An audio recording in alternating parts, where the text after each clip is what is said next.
No dia 13 de fevereiro de 2023, ela publicou um vídeo ironizando um sujeito que se auto-intitula coach masculinista, para dar conselhos e orientações para homens que se sentem ofendidos com mulheres que se posicionam. As mulheres são as grandes responsáveis pelas tragédias, pelas desilusões masculinas e masculinistas. Depois que ela publicou esse vídeo, ela recebeu ameaças, 10 ligações, inclusive uma ameaça de morte. Ela é uma atriz, essa é a profissão dela. E ela é uma mulher que tem direito de falar o que ela quiser. Ainda mais se tratando de pessoas que têm um comportamento que, na prática, significa um comportamento de ódio, de violência e de perseguição a mulheres. Mas algumas pessoas ficaram conhecendo a Lívia a partir desse episódio. Mas a Lívia é muito mais do que alguém que foi ameaçada por um coach de comportamento masculino. Lívia é atriz, roteirista, uma mulher super engajada, militante, que teve um papel fundamental, inclusive, no contexto da pandemia da Covid-19, quando também produzia sátiras, mas estimulava os jovens a tirar o título de eleitor, se posicionou contra o Bolsonaro. Lívia Lagato, obrigada demais por ter aceitado o convite para participar do nosso videocast Fala Mesmo. A ideia desse videocast é convidar mulheres que falam mesmo, sem medo, sem dó, sem piedade, que se posicionam. E eu achei importante te chamar aqui primeiro por conta desse episódio, mas para que as pessoas conheçam, te ouçam sob outras perspectivas também, porque não é justo que você fique estigmatizada como aquela que foi atacada por esse sujeito. Você é muito mais do que isso. Sim. E, aliás, você soube lidar com esse caso muitíssimo bem, porque agora ele é nada e o tema que você trouxe para a sociedade é fundamental, diz respeito à regulação de redes sociais, ao ódio contra mulheres, a forma como alguns homens, jovens ou mais velhos, se organizam nas redes para tentar colocar suas frustrações. Obrigada demais por ter vindo. Não, acabou, não tem mais a falar. Você é maravilhosa, Sam. Isso? Eu tô muito honrada de estar aqui.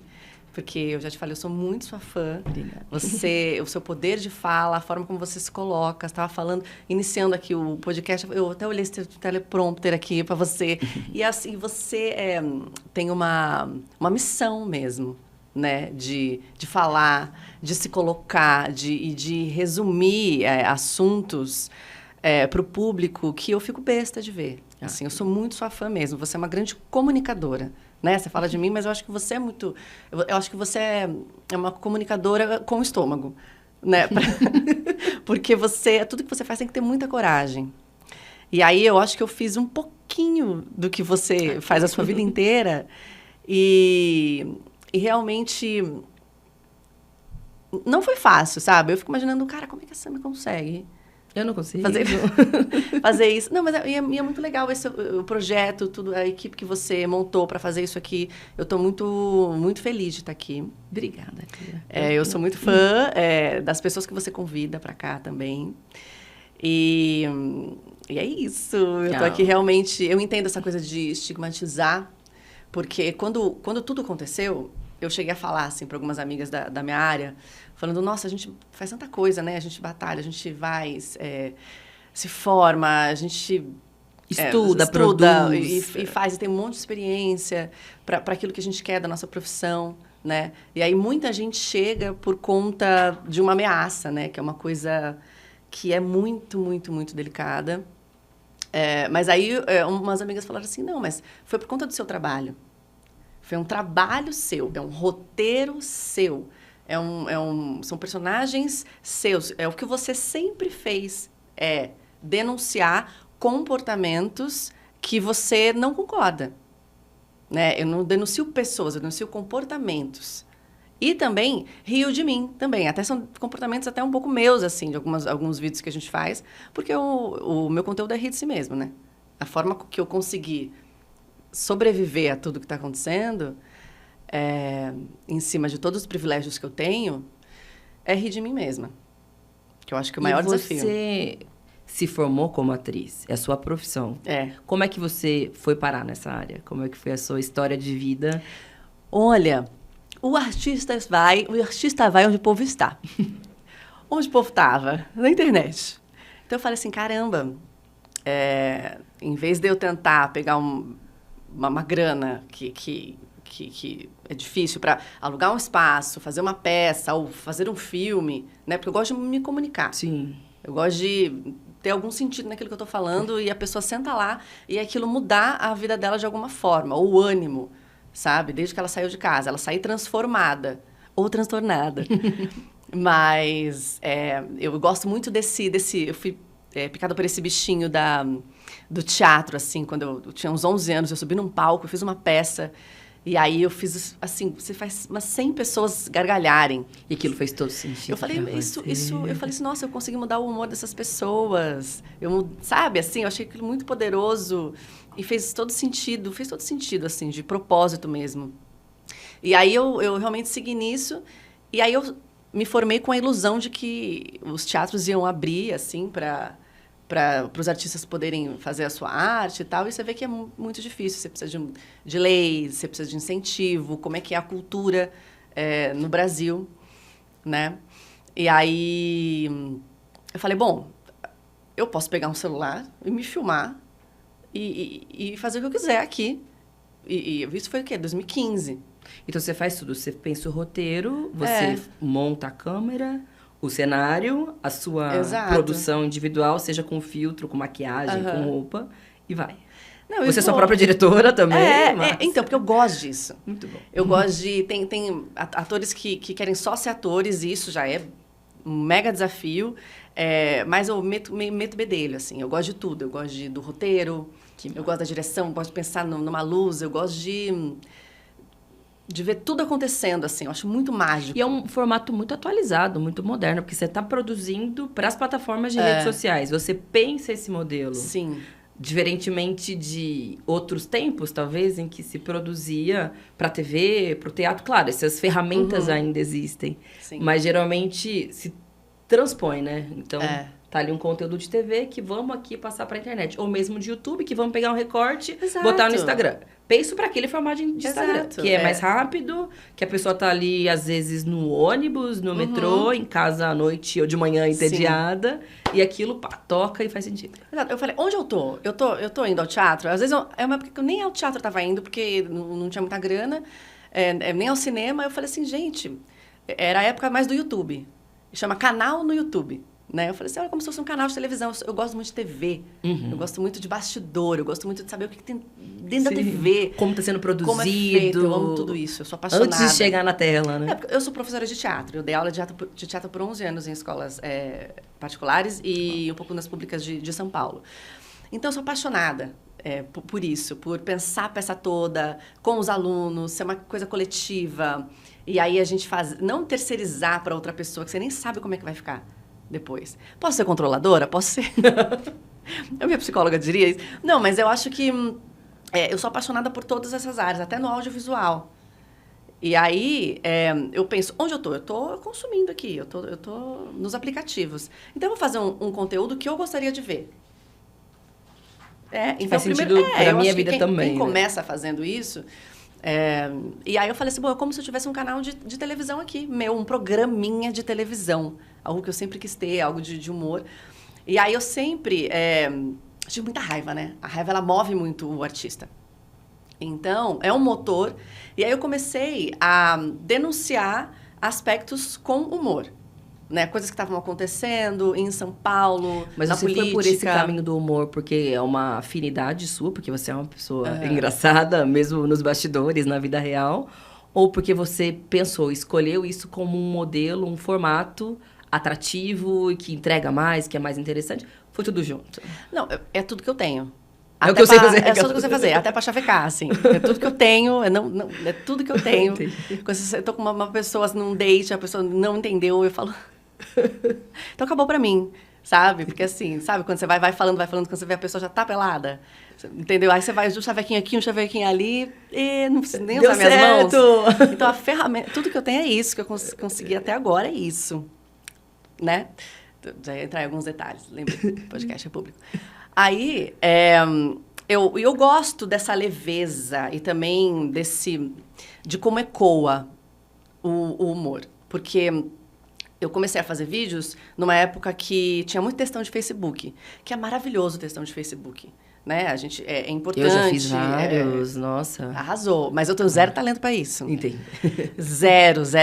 Não, porque ele também é a forma que a pessoa tá com a plateia dela, não importa o tamanho, fala assim, ó, minha opinião é essa, com o embasamento que for, falei, mesmo acabou, não é exato. isso. Isso era assim, 2013, 2014, e essa época, eu falei, 10 anos, é isso mesmo. Eu falei assim, então, e que ferramenta que eu tenho? Eu tenho aqui, eu tenho meu rosto, eu tenho a minha expressão, eu não quero só que a pessoa leia do jeito dela, eu quero que ela veja o jeito que eu vou falar. Controladora? Talvez. Mas aí... E aí foi assim, eu acho que você pega uma coisa, um assunto, que aí você vê o absurdo daquilo, ou você vê o oposto daquilo, e você faz um humor com ironia, com sátira, e aí fura a bolha. É verdade. E aí você... Quem que vai rir também? As pessoas que estão sendo as opressoras. Né? Furou de um jeito que eu falei, nossa, isso é poderoso. Porque está chegando no opressor. Está chegando em quem está produzindo esse discurso. Né? E aí foi quando eu entendi a força que o humor tem. Claro que o grito também ecoa, muitas coisas ecoam, mas eu percebi a potência disso, que é o que eu sei fazer, né? Que é o humor. Até no trazer com leveza, um assunto que tem muita profundidade. Perfeito, é isso mesmo. Que pode ser algo mais político, mas também pode ser algo do nosso cotidiano. Que a gente ri de nós mesmos. E eu acho que 10 horas e respondi a sua pergunta. Você vai assistir esse podcast. E a gente vai chegar no final. Ótimo. Acho que a ideia é essa mesmo, é falar naturalmente o tanto que a gente quiser. É isso. Mas porque eu acho que a ferramenta do humor, da encenação, da sátira, é uma ferramenta política muito grande, assim. Porque é isso, fura a bolha e leva a informação, às vezes politizando, aprofundando ou não sobre questões mais cotidianas mesmo, mas chega onde a gente não consegue controlar. Você falou que sou comunicadora, mas para mim isso é uma grande sacada, porque você consegue incomodar quem tem que ser incomodado mesmo e consegue sensibilizar e tranquilizar pessoas que se identificam, que gostam. E você comentou muito sobre... Comentou muito não, você passou, talvez um pouco de leve, eu queria ver se a gente fala um pouco mais disso, às vezes da ilusão que se tem da profissão de artista, assim, de artista, né? A carreira das artes, ou como fazer cultura no Brasil. Porque é muito difícil, assim, ainda que os bolsonaristas quisessem construir a ideia de que essa turma é a turma da mamata, da Lei Rouanet, é tudo muito fácil, pegam dinheiro público para viver no bem bom. São raríssimos os artistas ou os fazedores, trabalhadores de cultura no Brasil que têm essa possibilidade, esse grande privilégio ou condição de ter essa vida que se cria, né? Espetaculosa, de fama, de dinheiro. A grande maioria das trabalhadoras, principalmente de mulheres, mas trabalhadores de cultura, é muito difícil. É ralar pra caramba, é não ter condição financeira, às vezes, para pagar as contas, assim. É não ter fomento, não ter apoio. Quando tem apoio empresarial, é para projetos já de determinados temas e já consolidados, sabe-se lá por quais motivos, né? E na pandemia, isso foi ainda mais difícil. No Congresso, a gente aprovou a Lei Aldir Blanc 1 e depois a Lei Aldir Blanc 2, que foi uma ferramenta muito importante para muita gente conseguir minimamente sobreviver. Tem a Paulo Gustavo também, né? A Lei Paulo Gustavo também, exato. Minimamente sobreviver. Mas eu digo minimamente porque era o mínimo que dava para ser feito no momento de grande desespero. Só que muita gente também não conseguiu ter acesso ao Lei Aldir Blanc 1, 2, depois a Paulo Gustavo. Por quê? Porque exigia aquela lógica semelhante à dos editais, uma série de perguntas, de elementos que alguns trabalhadores de cultura nunca se familiarizaram com aquilo.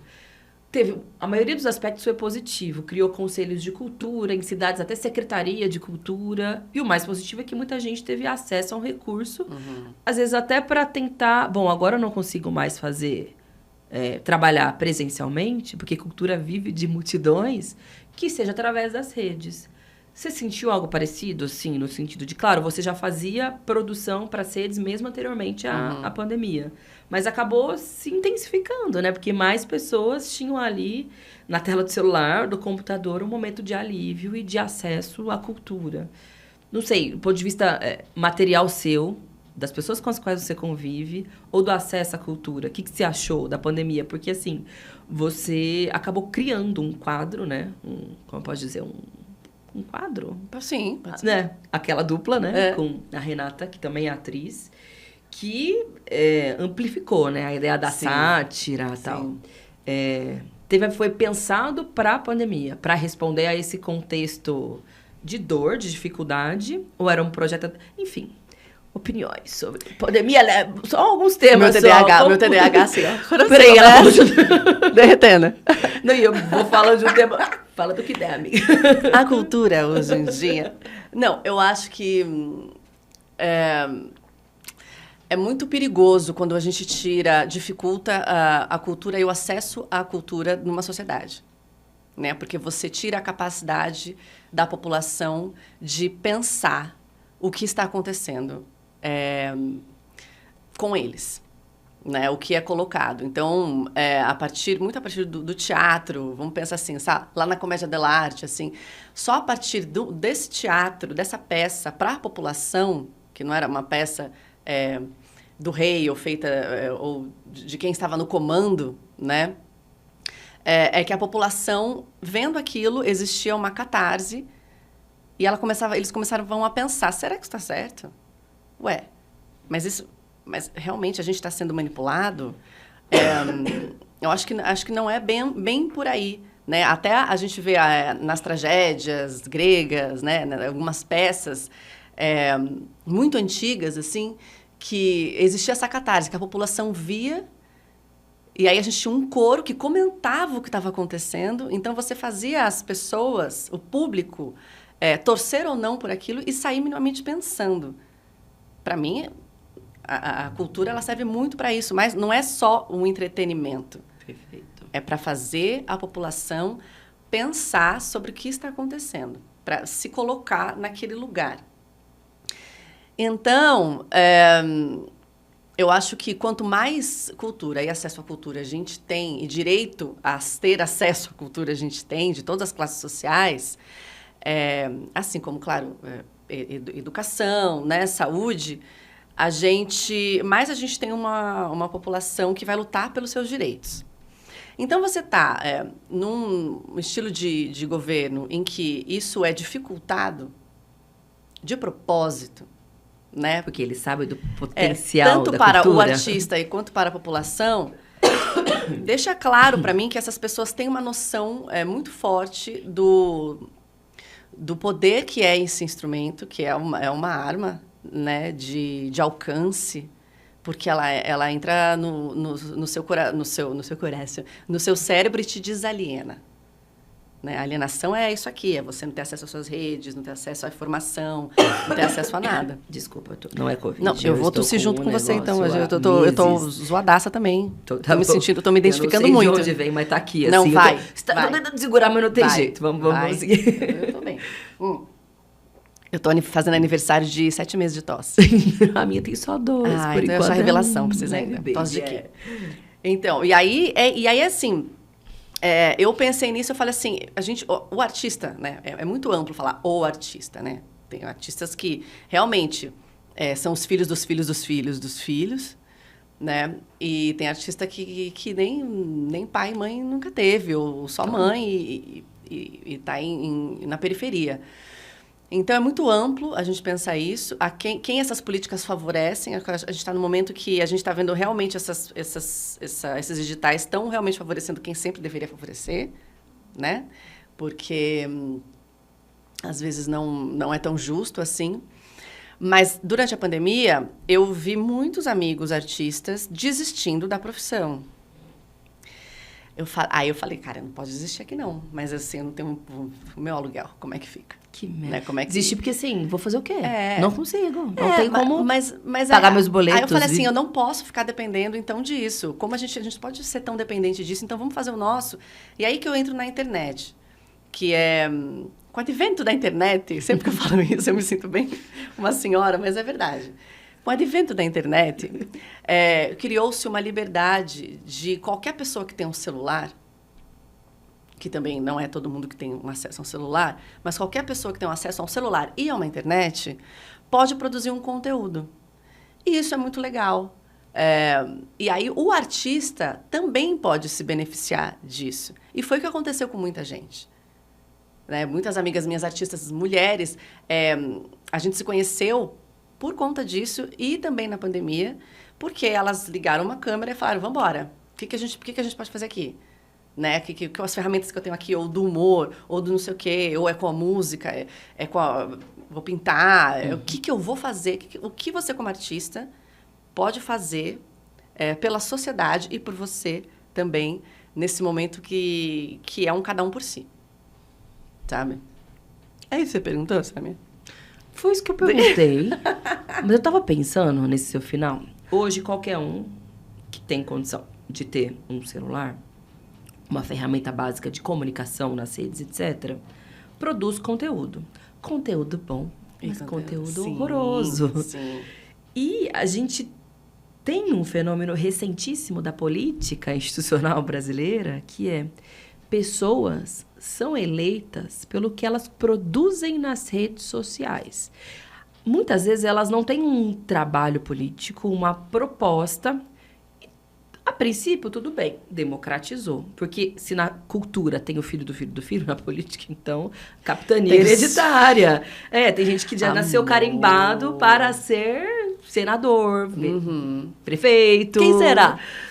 Tem poucos exemplares no Brasil, quase não tem. Mas tem alguns ali. Então, democratizou. Por exemplo, vou falar de mim. As redes, a ferramenta da internet, sempre foi muito útil para que eu pudesse fazer política. Antes de ser uma parlamentar, eu era uma como milhares de ativistas, milhões, talvez, no Brasil, que ficava ali. Quando eu falei, eu fazia muito textão, porque era uma forma de eu me expressar. Era militante, sou filiada desde 2011, mas para mim política sempre foi rede, rua, movimento, parará. Que talvez para uma geração anterior não fosse. Mas aí, a gente tava falando disso antes de iniciar, né, a gravação. Que a gente é amiga. Best, mas é mesmo, maravilhoso. Amigas. Nossa, delícia falar demais com você. Mas a extrema-direita captou essas ferramentas de rede, de comunicação, com mais habilidade e rápido, antes que a maioria da esquerda. Eu acho que da última eleição para cá, a gente, de maneira geral, correu um pouco atrás. Mas tem uma turma que ainda é mais apegada aos formatos anteriores, que demora para conseguir responder. Tudo bem que fake news também é um movimento internacional, tem muita grana, não é tão simples. Tem agora todo o debate de regulação de redes que passa por isso também para combater esses caras. Mas para além da fake news, eles são comunicadores de primeira. Alguns são ruinzinhos, mas tem uns que têm sua habilidade. Tem lá o canal no YouTube, milhões de pessoas que assistem, falam um monte de besteira, cometem crimes, por isso também é importante a regulação, para que não vá adiante, mas conseguem. No nosso lado, ainda são poucos os políticos, ainda que não seja uma profissão, mas que, bem, estão na política, que se arriscam. Pode ficar ruim, mas se arrisca, pelo menos, tenta. E que suas campanhas são impulsionadas por isso, mas que depois são eleitos também impulsionam isso, né? Um caminho conjunto. Mas por que eu estou dizendo isso? Porque na extrema-direita, isso teve consequências brutais para o Brasil, assim. Seja porque agora a gente tem algumas dezenas eleitas a partir disso, homens e mulheres, mas a maioria de homens, e quando são mulheres também são mega reacionárias, fundamentalistas, mas porque também criam movimentos, aliciam jovens, aliciar parece um termo super moralista, mas é o termo que eu sei usar para isso, porque você está falando de adolescente, às vezes de criança que está ali na rede social. E aí, entrando no assunto do Red Pill, vejo também os tais de Red Pills, que quando eu vi esse nome eu nem consegui entender. Red Pill, gente, mas o que tem a ver? Aí que eu entendi a alusão ao filme Matrix, etc., de um caminho que se escolhe, que te abre as cortinas dos malefícios das mulheres, do feminismo para a sociedade brasileira. Mas, quando eu fui pesquisar um pouquinho melhor, que foi principalmente a partir do seu caso, porque antes eu não tinha ouvido falar desse termo, é muita gente que se engaja nisso. Tem muitos homens e algumas mulheres, porque daí também começou, às vezes, sabe quando surge assim na sua timeline? Também para mim surge mais sátira, né? De mulheres defendendo que não, só nós podemos lavar a louça. O homem, quando lava a louça, perde os seus valores. O cuidado e outra coisa, né? Parece que cai o... né? Lava a louça, cai. Não sei, a pessoa fica completamente... E tem mulheres que também endossam esse tipo de argumento, mas é isso, eles estão na ferramenta, usam bem, sem controle, precisa ter regulação. Mas eu vejo muita conexão disso com esses atentados às escolas, assim. Porque são jovens, alguns mais adultos, mas que também vão nessa onda, que flertam ou objetivamente são de células neonazistas, ou que se movem pela frustração, pela violência, pelo ódio às mulheres e que consideram esses segmentos, que na verdade são os oprimidos da sociedade, as mulheres, as negras, os negros, LGBTs, as crianças, como se fossem os responsáveis pelas frustrações individuais, assim. E aí você, Lívia, sem querer, você conseguiu o que você queria, né? Você deve ter ouvido muito isso. Você conseguiu o que você queria quando você conseguiu abrir um inquérito contra esse sujeito masculinista coach de não sei o quê. Não, você não queria. Você só queria fazer seu trabalho em paz. Exatamente. E colocar suas opiniões em paz. Mas aqueles que queriam, na verdade, cometer crimes e falar bobagens sem nenhum tipo de responsabilização, assim. E você, sem querer, trouxe um debate fundamental que desencadeia uma série de outros, assim, de como existe violência política de gênero, racismo, discurso de ódio, como existem grupos que se organizam nas redes sociais sem que autoridades possam intervir, porque as big techs não autorizam que isso aconteça. É um absurdo, os caras estão no Brasil, tem milhares de usuários, não pagam 1 centavo de imposto, e aí quando a justiça fala, derruba a conta, não, é contra as minhas regras de comunidade, assim. Então, estava dizendo, sem querer, você trouxe um dos temas mais importantes, assim, do Brasil, Sim. do mundo. Como que você se sente diante disso, assim? Porque, claro, você não é a única. Lívia Lagato foi a grande responsável pelo tema surgir. Mas, teve um papel fundamental. Mas, claro, sob muita dor, medo. Não é natural você receber 10 ligações de um sujeito e depois uma ameaça de morte de manhãzinha, assim que você acordou. Sim. Queria que você falasse um pouco disso, assim, porque é pesado. Total. As pessoas acham que ela deve estar se achando. Cara, ela foi ameaçada de morte por um sujeito que considera mulheres as grandes culpadas por todos os males da sociedade. O sujeito desse é capaz do quê, entendeu? Sim. Eu acho que tem esse discurso, né, que a gente ouve às vezes de pessoas até mais velhas, ou até de alguns homens, que mas agora não pode nada, agora é tudo mimimi, eu não posso dar minha opinião. E aí a gente tem que entender que nunca pôde. Só que agora a sua misoginia, o seu machismo, ele está sendo filmado. O racismo, ele está sendo filmado. Né? A homofobia está sendo filmada. A transfobia está sendo filmada. Né? Então, assim como coisas muito boas chegam a nós, né? Também cresce o movimento feminista, o movimento de mulheres que, estas sim, se ligaram da realidade do que está acontecendo, acordaram, né? Justamente porque a gente também não tinha tanto acesso a isso há 10 anos. 5 anos eu não tinha tanto acesso a isso. Foi muito rápida a mudança. Muita coisa teria mudado na vida de muitas pessoas, assim, muitas mulheres, se a gente tivesse acesso aos nossos direitos. Com certeza. Porque a gente ia se unir, em vez de desconfiar uma das outras, né? E até de muitos homens também, que apoiariam muito mais as mulheres que hoje vêm apoiando e apoiam também. Mas eu acho que também cresce esse movimento da alienação. Então vai, a esquerda, ou mais conhecido como as pessoas que defendem os direitos iguais, os direitos básicos da população da Constituição de 88, sabe? A gente quer ir contra essas pessoas, o que a gente tem que pegar? A gente não pode mudar essas pessoas. Então, vamos alienar quem ainda não chegou nessas pessoas, ou quem não está nessa plataforma. Então, eles vão para outras plataformas, que é o que você falou no YouTube, muito no Telegram, né? Que é um pouco terra sem lei.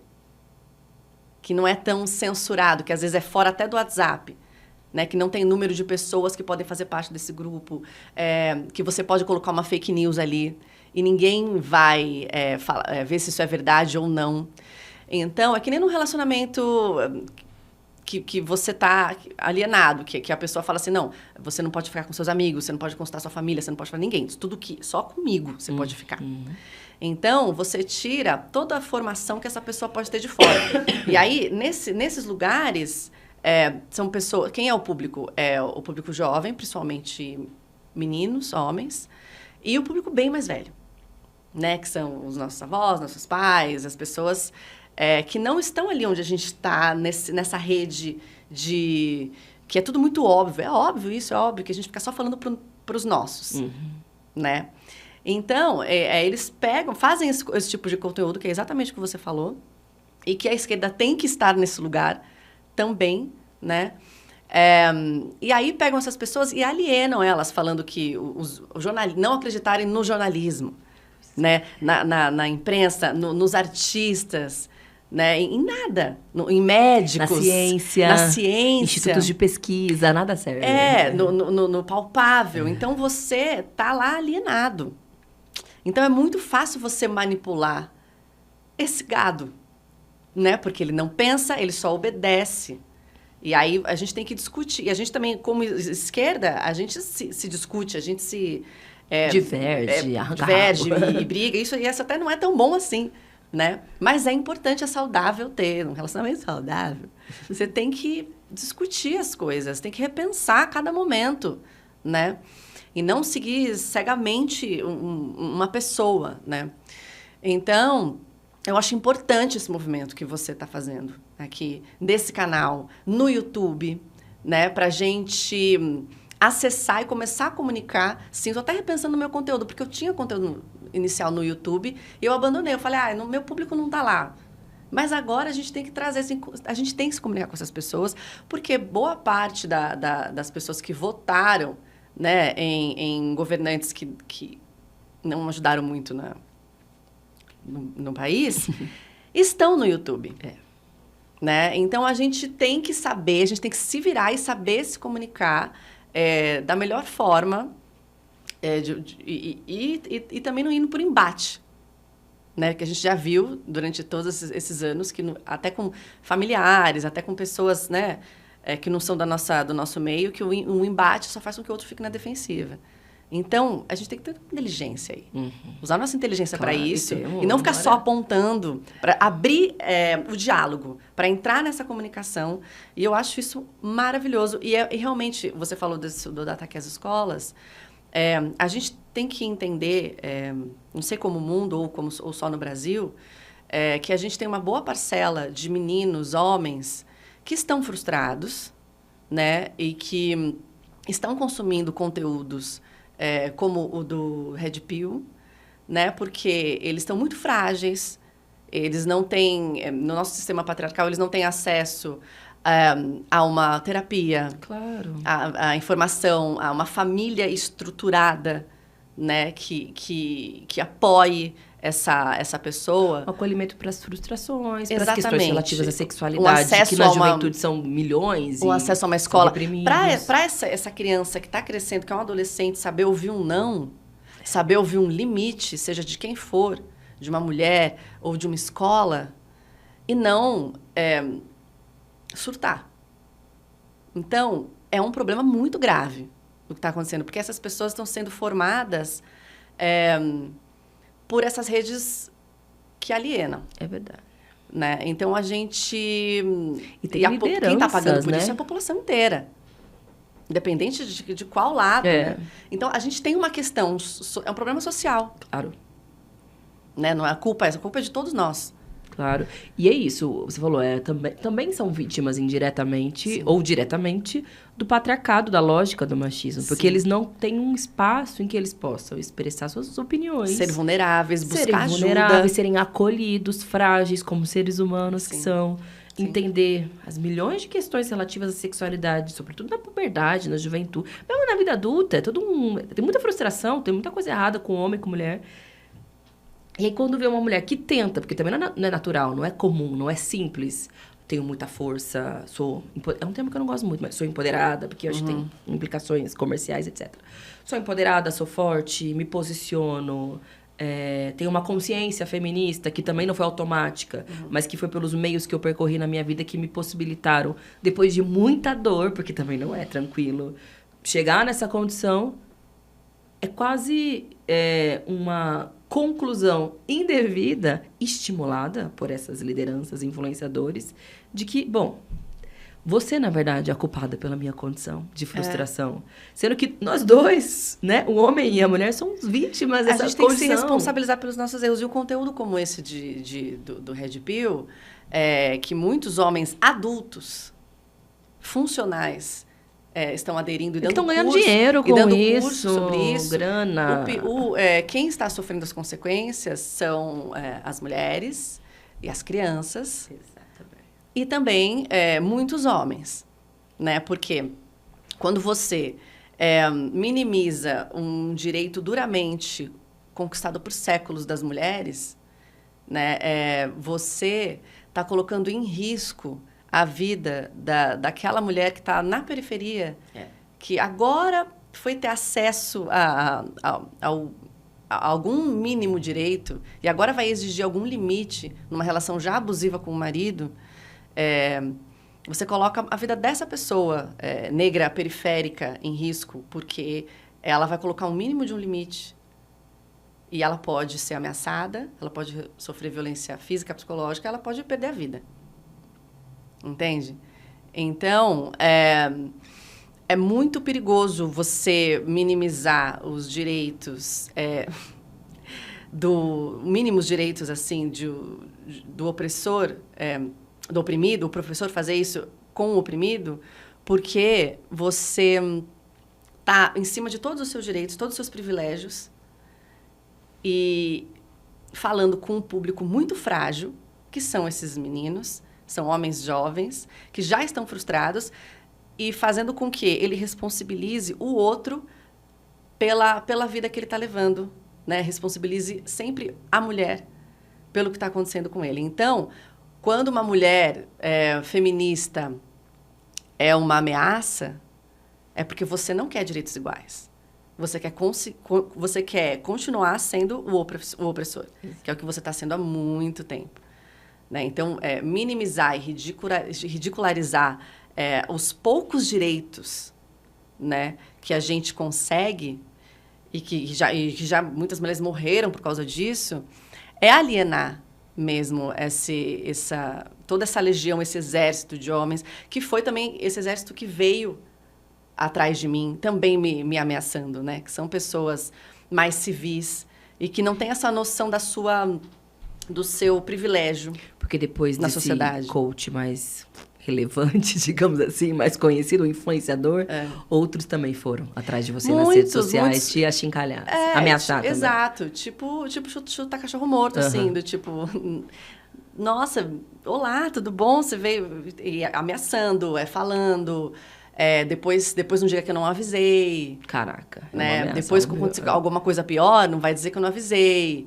Aqui é Red Pill na veia. É um movimento que é assumir publicamente que a pessoa se sente ameaçada com os direitos iguais. Olivia, mas como que você conseguiu reagir? Porque, assim, muitas mulheres, como você bem disse, sofrem diversas formas de violência, de ameaça, uma condição de opressão muito grande. E muitas vezes não tem instrumento, condição material, voz, espaço para denunciar. E aquilo é isso, é uma perpetuação da violência.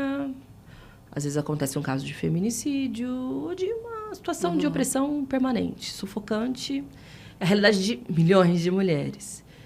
Claro, por você ser alguém que tem seguidores, tá na cultura, tem amigas, amigos, não sei, contato, sei lá. Enfim, conseguiu botar esse caso na cena pública, as pessoas viram, chegou longe, chegou no Fantástico, chegou na imprensa, chegou na justiça, você virou o jogo, porque foi aberto o inquérito, ele é efetivamente considerado réu pelo Ministério Público. Sim. Mas a maioria dos casos não chega a esse ponto. Tem casos, a gente conversou com a Titi Miller no primeiro programa, que agora ela conseguiu reverter a decisão na justiça. Mas é isso, tinha uma liminar contra ela. Ela não podia falar do caso sobre o qual ela estava sendo oprimida. Mas essa é a realidade da maioria das mulheres. Sim. Seja por uma decisão judicial, seja pela sua condição de vida, não poder falar. As pessoas nem ficam sabendo o que acontece. Claro, você teve parceiras, amigas, companheiras, condição, voz de denunciar. Mas eu queria que você falasse um pouco sobre isso, porque muitas vezes as pessoas não compreendem também os passos que se tomam para a denúncia.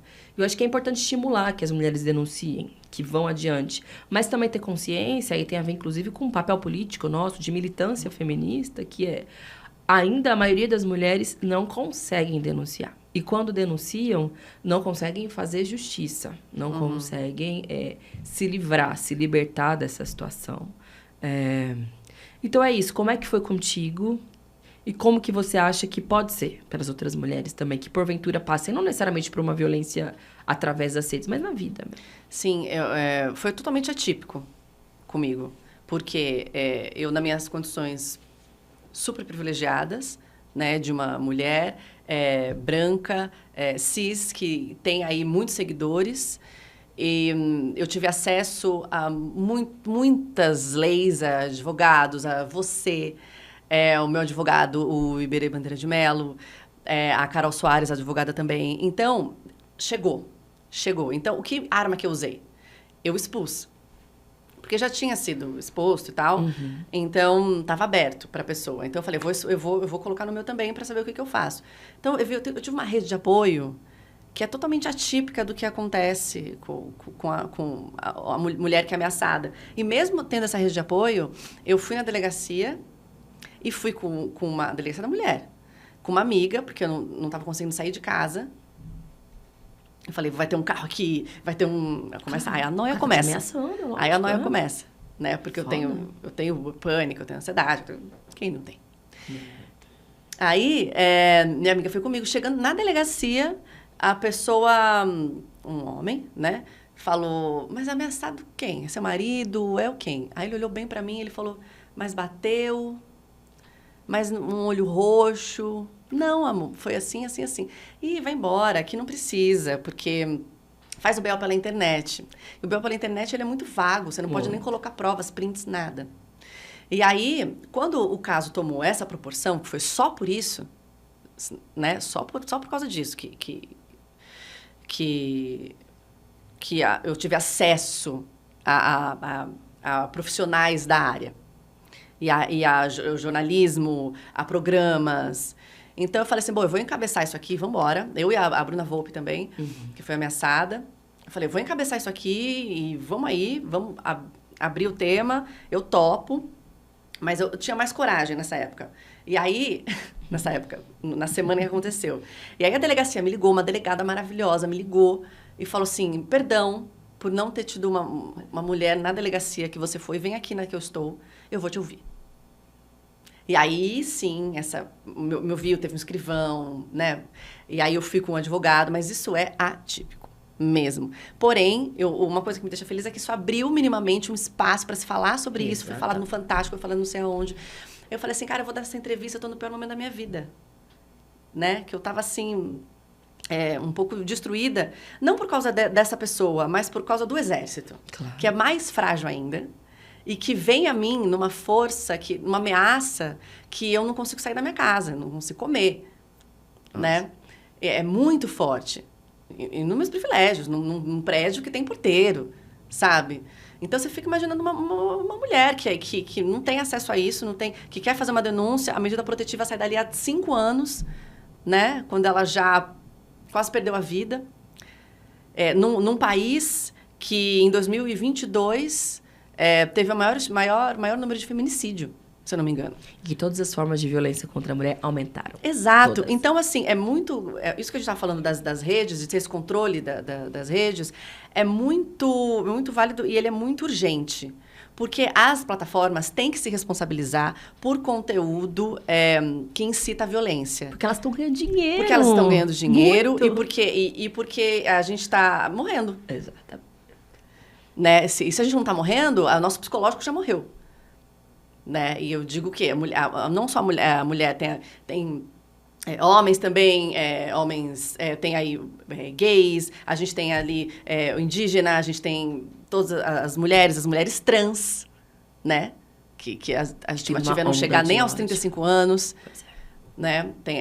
Então, assim, é muito delicado tudo isso.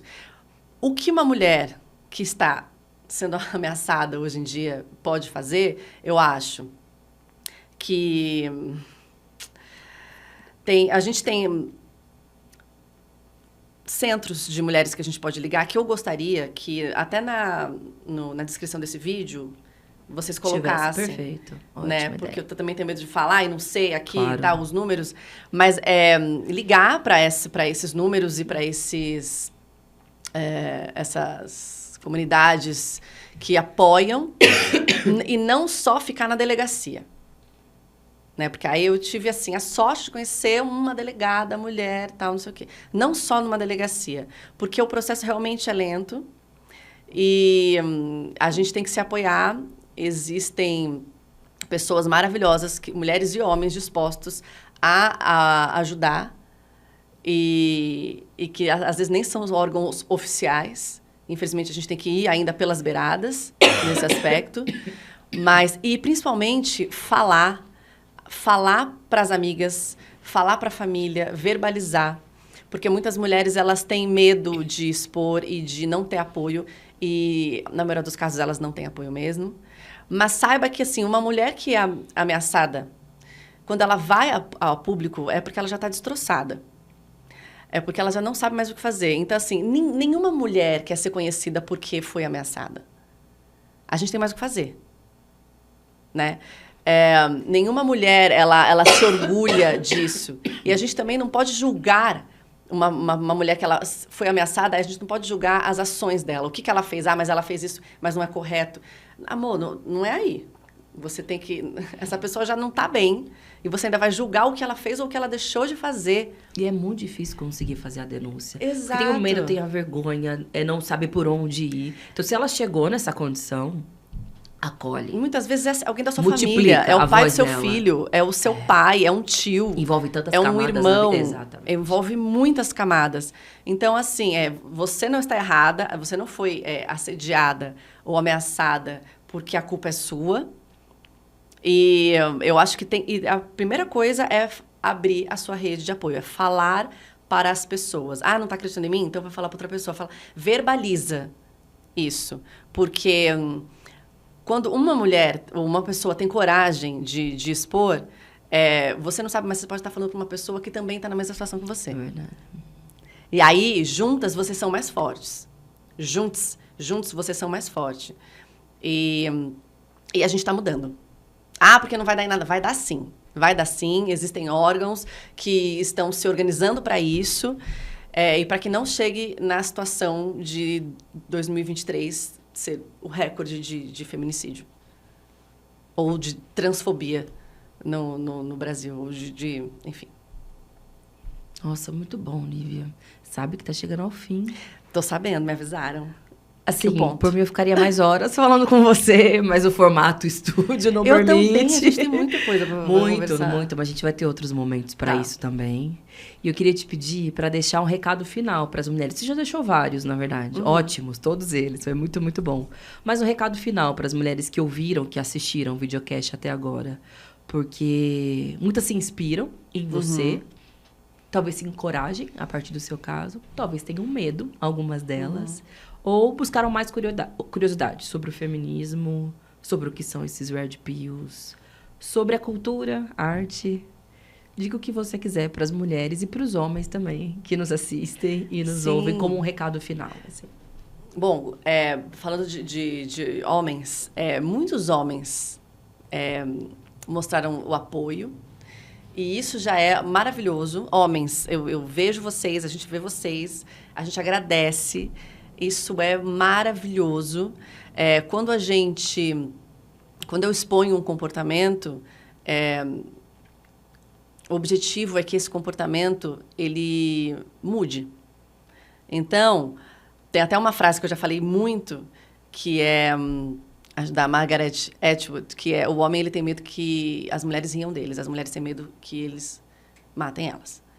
Então, eu acho que assim, a primeira coisa é ter noção. A gente tem que ter noção dos privilégios e de quem a gente é e de quem a gente representa numa sociedade antes de se colocar, antes de fazer um curso sobre qualquer coisa. Então, eu acho que assim, vamos melhorar e vamos remar junto. Mulheres, vamos remar junto. Pode mandar DM, pode mandar o que vocês quiserem, porque eu realmente tive muito acesso a muitos profissionais da área e eu posso ajudar. E sim, eu não virei só isso, mas eu também sou isso agora. que sou uma mulher que, juntamente a muitas outras, conseguiu denunciar um homem e sair bem minimamente viva. Da cabeça, não. Mas eu gostaria realmente que as mulheres entendessem que elas não estão sozinhas. Agora, mais do que nunca, não estão sozinhas mesmo. É isso. Ai, que linda! Amei. Obrigada, Lívia. Obrigada, meu amor. Caraca, foi muito bom, de verdade. Você é muito boa. Você que é. Vamos começar com esse negócio. Muito bom, obrigada. Obrigada a todo mundo que assistiu, que ouviu a esse videocast Fala Mesmo. Acompanhe os próximos episódios com mais mulheres incríveis como é a Lívia. E agradeço demais por vocês acompanharem as nossas redes. Um beijo. Tchau, tchau. Fala mesmo, Sâmia!